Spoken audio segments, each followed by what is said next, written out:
Ingrid. I'm the matron of honor. Katie y yo nos conocimos la primera semana de vet school. Wait, I can't say this in Spanish, right? You said I could. Okay, let me start over. I met Kate the first week of vet school, but it wasn't until the end of the first year, at the end of the year party, when I met Tipsy Kate.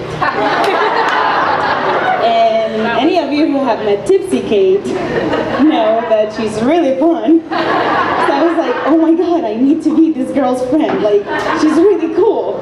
So I was like, we should hang out. But every weekend, she would go away to see this boyfriend that she had that lived really far away. I was like, girl, I'm trying to be friends with you, but you keep going away every weekend to see this guy. Who is he?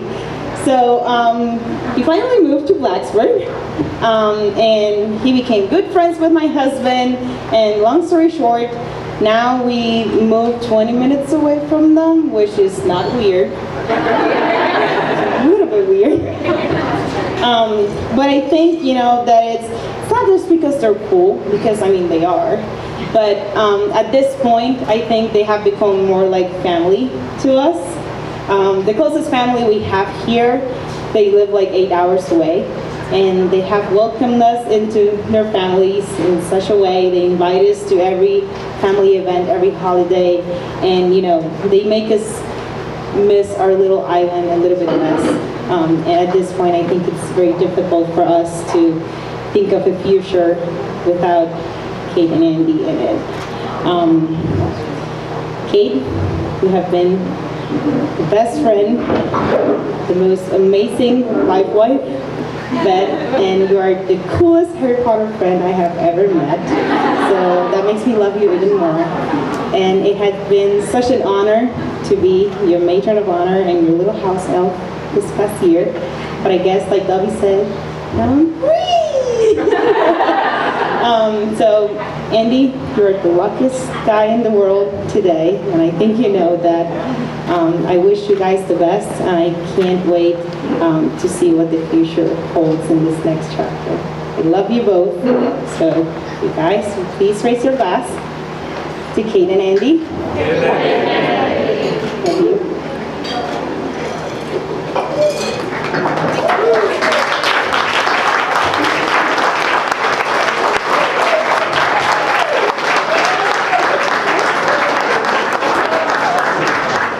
Knows I usually like to do these speeches with impromptu, but for the sake of Kate, I figured I should write this down so not too much comes out. Don't get too nervous, it's fine. We're gonna get through this together. So today, Ryan, Jack, Javier, Cameron, and I have the honors of being Andy's groomsmen. I think what's unique about the group that you saw us standing up there today is we've each been there for a different chapter of Andy's life, all the way from childhood through college and then into today.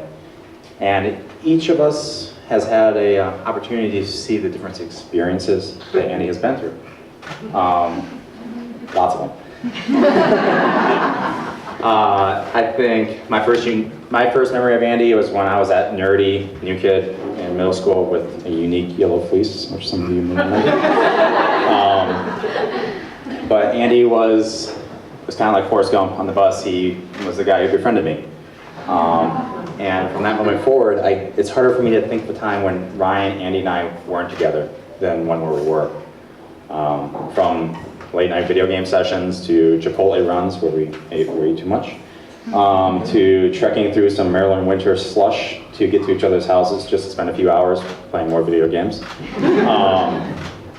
We were always together. We were pretty much inseparable. And we'd spend hours talking about how much we thought we knew about life, and then go to school that week and figure out how much we didn't know about life, and then spend even longer discussing that. And then before cell phones were a thing, which I think this might be one of the last weddings some of you all go to, where you have a generations that didn't have cell phones.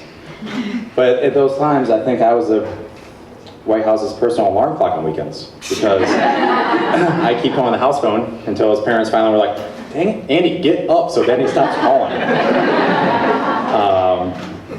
But yeah, it was awesome.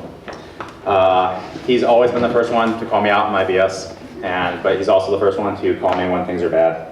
And sometimes it's like he has, what is it, ESPN? No, ESP, and he would just call and I'm like, dude, this is the perfect time because you somehow knew that something was going on. And he was always there to comfort me and vice versa. But going from there, Ryan, Andy, and I split up. He went to JMU, Ryan went down to Florida, and I went out to Colorado, where Andy, for some reason, decided to visit me a few times, and I'm still not sure why. He has a fear of heights. So every time he'd come out to visit, well, the first time we went bouldering on the side of a mountain. The next time I took him skiing on top of a mountain. And now apparently this honeymoon suite you guys are going to is again on the side of a mountain? Yeah. Yeah. So, there we go. But I also remember in college, all of a sudden Andy started talking about this girl. And sorry for the Star Trek references that are about to happen. So he started talking about this girl, and he started talking about her more, and, which is weird because Ryan and I were like, and he never talks about girls. This is strange. And so he started talking about these feelings that were, I think Spock would say, highly illogical. And so pretty soon he realized that resistance was futile and that he had been beamed up. All right, I'm done. I'm a groomsman, not a comedian, I believe is some other reference there. All right. So, anyways, Kate, what I'm trying to say is something you probably already know. I think I speak for all of us. You are getting the most honest, humble, and loyal friend that many of us have ever had. And I think he is truly blessed and should be grateful to have a girl like you in his life. So, just want to say to Andy and Kate, may they live long and prosper.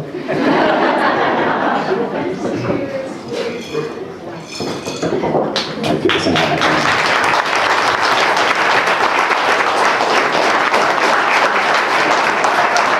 just want to take this opportunity to thank everybody that's come along tonight and helped make it possible. It shows how special you are. Talking to people before the ceremony, there's people from New York, Florida, from England. The amount of places people have travelled from to see you says something about both of yours character. I'd like to especially thank Bruce and Ginny. Where are Bruce and Ginny? For helping make this night possible. And for the stunning night you put on last night at the Art Gallery. That was something special. So, I'll save the embarrassment and just wish you both the best. Many happy.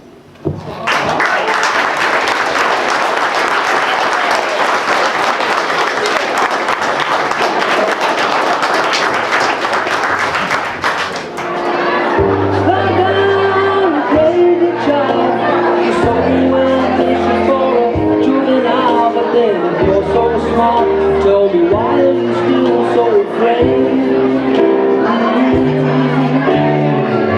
Where's the fire? What's the hurry about? You better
come true.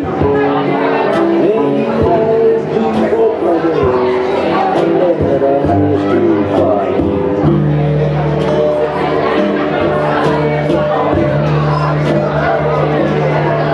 And you held your battles to the sky.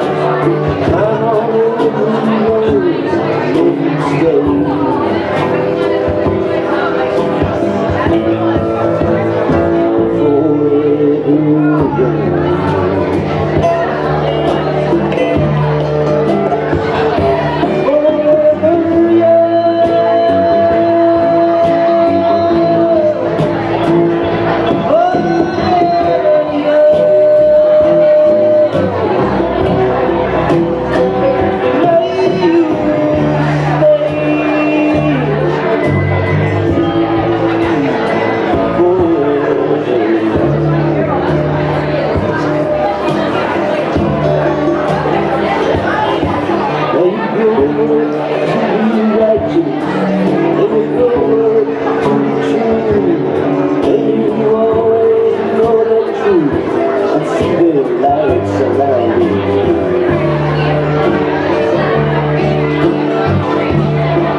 Watching the night sky, all the beautiful sunrise.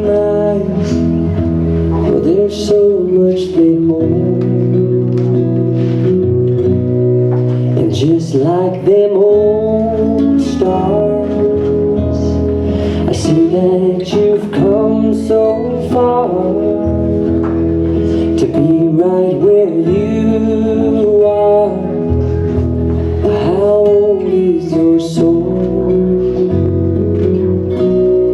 Well, I won't give up on us, even if the skies get rough. I'm giving you all my love. I'm still looking up, and when you're needing your space to do some navigating, I'll be here patiently waiting to see what you find. See then the stars, they burn, some even fall to the earth. We got a lot to learn. God knows we're worth it. No, I won't give up. Bride and groom would like to invite any other couples up to the dance floor that would like to I join them. don't want to be someone who walks away so easily. I'm here to stay and make the difference that I can make. Our differences, they do a lot to teach us how to use the tools